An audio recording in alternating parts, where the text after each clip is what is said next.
Particle method से आपको कल ही पता था कि वेलोसिटी और टाइम में क्या देता है, वेलोसिटी और टाइम का स्लोप, वेलोसिटी टाइम का स्लोप हो गया मतलब है एक्सीलरेशन। अगर आप इसको चाहें तो आप ये लिख सकते हो कि ये यहाँ पर बराबर किसके बराबर है, tan थीटा बराबर। इट मींस कि यहाँ जो थीटा हमको मिला है, ये एंगल जो मिला है वो क्या है हमारा स्लोप, एंगल बराबर स्लोप है कि स्लोप किसके बराबर हो जाएगा, चेंज इन y कंपोनेंट बटा change in x component. y component में चेंज किसके बराबर e minus q by D. ये तो क्लियर था कि यहाँ से a बराबर फर्स्ट इक्वेशन अगर हम सॉल्व करना चाहते हैं तो आसानी से हो गया था e minus q by D, correct. e minus q equal to a D, पहला इक्वेशन अपने डी में आपका मिल गया। लेकिन आपको करना क्या है, थर्ड इक्वेशन इसको कहा गया है, इसको कहा जाता है वेलोसिटी वेलोसिटी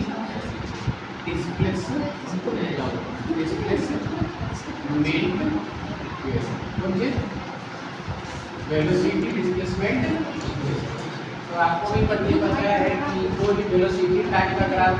ग्राफ हो और उसका एरिया निकालिएगा तो क्या देगा, एरिया निकालेगा तो क्या देगा डिस्प्लेसमेंट। तो यहाँ हमारा एरिया किसका बनता है, कभी भी जो एरिया निकालोगे ना, ये क्लोज पार्ट का एरिया बनता है, ये इसका प्रोजेक्शन एक्स एक्सिस पे कितना बड़ा वो सारा वैल्यू लेना होगा। मतलब ये जो लाइन आपका ड्रॉ है स्लोप जा रहा है, इसका प्रोजेक्शन एक्स एक्सिस पर कितना गया वो सारा एरिया ही उसका डिस्प्लेसमेंट, मतलब उसका डिस्प्लेसमेंट जब टोटल डिस्टेंस जो करिएगा वो इसका पूरा प्रोजेक्शन वैल्यू। प्रोजेक्शन का क्या क्या मिलता है ट्रेपेजियम, तो ट्रेपेजियम का फॉर्मेशन कहाँ से हो, ओ ए बी सी डी और ओ, एरिया ऑफ ट्रेपेजियम हो जी 1/2 summation of parallel side into height. यहाँ पर पैरेलल साइड का काम कौन कर रहा है, इनिशियल वेलोसिटी, इनिशियल वेलोसिटी ये हमारा उसका दूसरा फाइनल वेलोसिटी, और हाइट का काम कौन कर रहा है, ये टाइम चेंज, यहाँ से यहाँ तक अब चेंज करोगे क्या दिखता है, ये क्या हमारा टाइम है, ये हमारा टाइम हमने क्या लिख दिया ओ 1/2 ओ के plus D. Directly second equation को सॉल्व करने का क्या रास्ता है, वैल्यू यहाँ पर सब क्या गया था, वहाँ पर बस क्या किया था इस इक्वेशन को यूज करके, एक्चुअली इसी इक्वेशन को यहाँ भी यूज किए, वहाँ बस खाली लिख रहे थे कि v equal to u plus a d, यहाँ पर 1/2 u plus b into t, अगर आप u प्लस b बोलो या v प्लस u बोलो तो कोई चेंज नहीं आएगा, ठीक है। तो फ्रॉम फर्स्ट इक्वेशन से हमारा क्या आपको पता है कि a हमारा क्या था, a equal to b minus u by t हो जाएगा, t equal to b minus u by a। First equation से हमने t का वैल्यू बोल दिया, अब इस t के वैल्यू को इसमें पुट कर दिए, हमारा क्या था s equal to 1/2 u plus b into t, अब t के स्थान पर क्या आ गया b minus u by a। तो अब इस बटा को a plus b into a minus equal to a square minus b square, ये s जो हमारा डिस्प्लेसमेंट हो गया 1/2 u plus b e minus b। अब यहाँ पर u प्लस b को थोड़ा सा चेक करें, u प्लस b लिखते तो आपको क्लियरली a प्लस b और a माइनस b दिखाई देता है। यहाँ पर a प्लस b का a का काम कौन कर रहा है, b का, u का b का काम कौन कर रहा है u,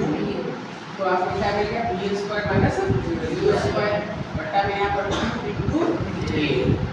इंटू a मतलब यहाँ से s equal to b square minus u square बटा 2a, थोड़ा सा एक साइड में क्रॉस मल्टीप्लिकेशन किए तो क्या मिल गया b square minus u square equal to ds। तो प्रूव करना तो इसको कौन सा इक्वेशन कहा जाता है, थर्ड इक्वेशन, साथ ही साथ वेलोसिटी डिस्प्लेसमेंट। लेकिन किस केस में यहाँ पर क्या कांस्टेंट रहेगा, एक्सेलरेशन क्या रहेगा कांस्टेंट, जितने भी तीनों इक्वेशन में डिस्प्लेसमेंट। एक बात ध्यान रखना, ये तीनों इक्वेशन, हमारा पहला इक्वेशन क्या था आपका, पहला इक्वेशन क्या था e प्लस a d, ये तो पहला है, इसी को आप लिख सकते हैं b माइनस u बराबर a d, इसी को आप ये भी लिख सकते हैं कि a बराबर b minus u by d, और इसी को चेंज करें तो ये भी निकल सकता है v माइनस डी बाय ए, जहाँ v हमारा क्या है, v हमारा क्या है फाइनल वेलोसिटी, u क्या था अपना इनिशियल वेलोसिटी, a क्या है एक्सीलरेशन, t टाइम ड्यूरेशन, वो टाइम जो इनिशियल वेलोसिटी से फाइनल तक में जाने में लगा है। तो वो दिक्कत है। सेकंड इक्वेशन हमारा क्या था आपका s equal to ut plus r square. इस इक्वेशन का यूज कब करोगे जब आपको फाइनल वेलोसिटी निकालना है। इस इक्वेशन को कब यूज करोगे जब आपको डिस्प्लेसमेंट निकालना हो। और ये भी ध्यान रखना जब सभी कोई क्वेश्चन रहे कि कोई ऑब्जेक्ट रेस्ट से स्टार्ट हुआ है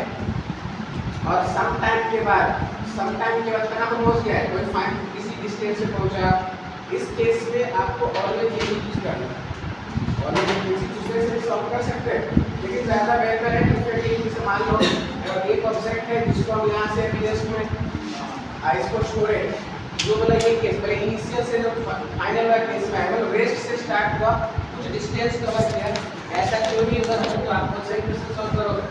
s equal to ut plus आपके भी स्क्वायर, इसमें कोई दिक्कत नहीं। फिर तीसरा हमारा भी इक्वेशन कौन सा है v square equal to u square plus 2s, तो दिक्कत है